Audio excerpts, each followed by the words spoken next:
only 33% of adults worldwide are financially literate, meaning 2 out of every 3 people on Earth are making daily decisions about money without fully understanding how money actually works. Schools spend years teaching algebra. Most of them never explain what a credit score is, how interest silently moves wealth from one person to another, or why inflation is essentially an invisible tax that nobody voted for. So here is every basic financial concept explained simply.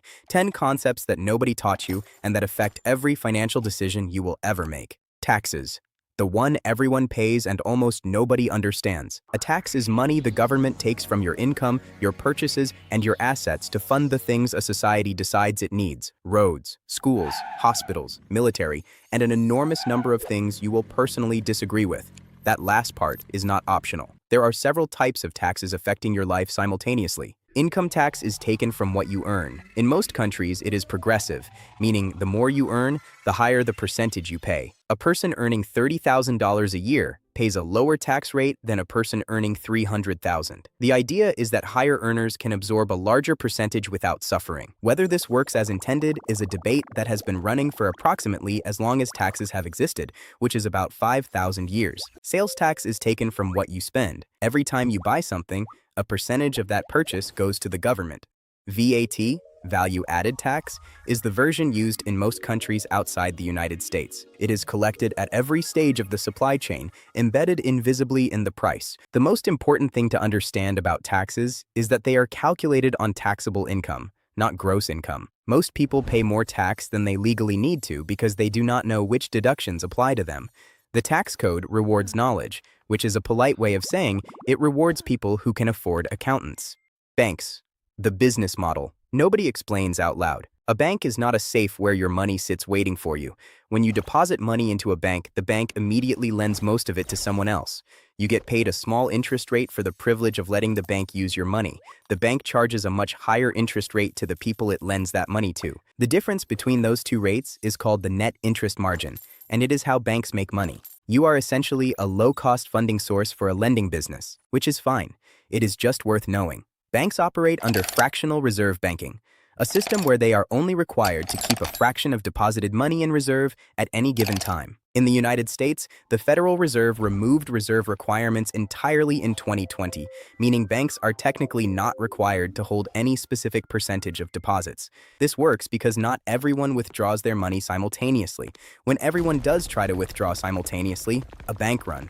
The bank fails. This is not a theoretical concern. It is how several banks collapsed in 2023. Interest. The concept that makes rich people richer and keeps everyone else in debt. Interest is the price of borrowing money. When you borrow, you pay interest to the lender. When you save or invest, you receive interest from the borrower. The direction of interest flow determines which side of wealth accumulation you are on. Most people are on both sides simultaneously and do not realize it. Simple interest is straightforward. You borrow $1,000 at 5% per year. After 1 year, you owe $50 in interest. After 2 years, $100. The interest is always calculated on the original amount. Compound interest is different. You borrow $1,000 at 5% per year, compounded annually. After year 1, you owe $50 in interest, same as before. But in year 2, the interest is calculated on $1,050, not $1,000. The interest charges interest. Over decades, this difference is enormous. In 2026, the average credit card interest rate in the United States sits above 20%. The average high-yield savings account pays around 4% to 5%. The gap between those two numbers is the financial gap between people who carry credit card balances and people who maintain savings. Compound interest running against you at 20% while your savings earns 5% is a mathematical problem that willpower alone cannot solve. Inflation. The invisible tax on being alive. Inflation is the rate at which prices rise over time. If inflation is 3% per year, something that costs $100 today will cost $103 next year. In 10 years, it will cost approximately $134. The item has not changed. The money has just become worth less. The Federal Reserve targets 2% annual inflation as the healthy rate for the U.S. economy. Modest inflation encourages spending. If prices will be higher tomorrow, spending today makes rational sense. Deflation, falling prices, sounds appealing, but is economically dangerous because it encourages hoarding. Why buy something today if it will be cheaper next month? When everyone waits to spend, the economy stops moving. Japan spent the 1990s in deflationary stagnation, and economists still argue about it. In 2026, the Congressional Budget Office projects U.S. inflation at 2.4%, down from 3.1% in 2025 and the peak of 9.1% in June 2022, the highest in 40 years. That peak happened for two reasons simultaneously.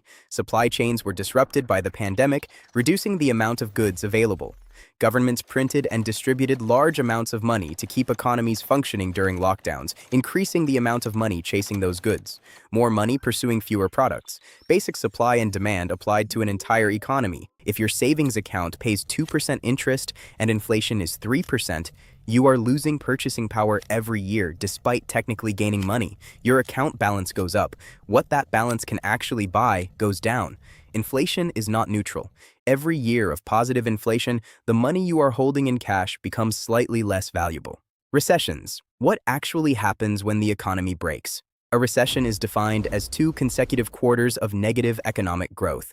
When the total value of goods and services produced by a country shrinks for 6 months in a row, it is officially a recession. The definition sounds technical, the experience is not. Recessions happen because economies move in cycles. Expansion, periods of growth, rising employment, and increasing consumer spending eventually creates imbalances. Businesses reduce investment, consumers reduce spending. Companies lay off workers. Unemployed workers spend less. Companies lay off more workers. The cycle feeds itself. The 2008 financial crisis was caused by unsustainable mortgage lending, financial products that spread and disguised that risk across the global banking system, and regulatory failures that allowed the risk to accumulate until the entire system seized. The 2020 recession was caused by a pandemic that shut down global economic activity within weeks. Every recession has its own specific trigger. What they share is the mechanism, a loss of confidence that causes economic actors to simultaneously reduce activity, creating the contraction they feared. The important thing about recessions for individuals is the asymmetry of preparation. The people most hurt by recessions are those with high debt, no savings, and jobs in cyclically sensitive industries. The people least hurt, and sometimes advantaged, are those with emergency funds, manageable debt, and skills in stable sectors. Credit score, the 3-digit number that controls your financial life. A credit score is a numerical summary of your creditworthiness, your statistical likelihood of repaying debt. In the United States, the FICO score ranges from 300 to 850. Lenders use it to decide whether to give you a loan and at what interest rate. Landlords use it to decide whether to rent to you. Employers in some industries use it to decide whether to hire you. A number generated by 3 private companies, Experian, Equifax, and TransUnion, using information you may never have directly reviewed, has significant influence over several important life decisions. Welcome to the credit system. Your FICO score is calculated from 5 factors with different weights. Payment history is 35%. By far the most important factor. A single payment 30 days late can drop your score by 100 points. Credit utilization is 30% DAO, the percentage of your available credit that you are using. Using more than 30% of your available credit limit consistently signals financial stress to lenders. Length of credit history is 15%. Longer established credit is better, which is why closing old accounts you no longer use can actually hurt your score. On a 30-year mortgage, the difference between an excellent and a poor credit score can mean paying tens of thousands of dollars more in interest on the same house. Understanding what it measures and managing those specific factors accordingly is one of the highest return financial habits available. Currency. Why money is worth something at all. Currency is a medium of exchange, an agreed-upon representation of value that eliminates the inefficiency of barter.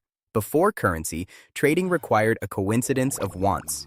You had something I needed, and I had something you needed simultaneously. Currency broke that constraint. You work, you receive currency, and you exchange that currency later for whatever you actually need. The value of a currency is not intrinsic. A paper banknote is worth something because a government says it is, institutions accept it, and everyone in the system agrees to participate. This is called fiat currency. Money backed by trust and government authority rather than a physical commodity like gold. The United States abandoned the gold standard in 1971. Every major currency in the world is now fiat. Exchange rates determine how much one currency is worth in terms of another. In 2026, the US dollar remains the world's dominant reserve currency, the currency in which international trade is primarily denominated. Cryptocurrency represents an attempt to create currency outside the government authority model, digital assets secured by cryptographic proof rather than institutional trust. Whether cryptocurrency is money, an asset, a speculation, or a technological experiment remains genuinely contested among economists, regulators, and the people holding it. Investing. The only legal way to make money while sleeping. Investing is deploying capital today with the expectation of receiving more capital in the future. The fundamental logic is simple. A business needs money to operate and grow. Investors provide that money in exchange for a share of future profits. A stock is a fractional ownership of a company. When you buy one share of a company, you own a small percentage of its assets, earnings, and future value. If the company grows, your share is worth more. If it declines, your share is worth less. If it fails entirely, your investment goes to zero. Index funds, investment vehicles that track a broad market index like the S&P 500, are the most consistent mechanism for individual investors to participate in economic growth without requiring stock-picking expertise. The S&P 500 has historically returned an average of approximately 10% per year over long periods. The most powerful mechanism in investing is time. $100 invested at 10% annual return becomes $110 after 1 year. After 10 years, it becomes $259. After 30 years, it becomes $1,745. The money is doing nothing. The compound growth is doing everything. Starting early matters more than investing large amounts late. A 25-year-old investing $500 a month will significantly outperform a 45-year-old investing $1,000 a month, assuming the same rate of return. Time is the one resource in investing that cannot be purchased. Value. Why things cost what they cost. Value is not the same as price. Price is what you pay. Value is what something is actually worth to you. The gap between those two things is what drives every transaction ever made. In economics, value is subjective. A bottle of water has enormous value to someone dying of thirst in a desert. It has minimal value to someone standing next to a working tap. The same object, completely different values.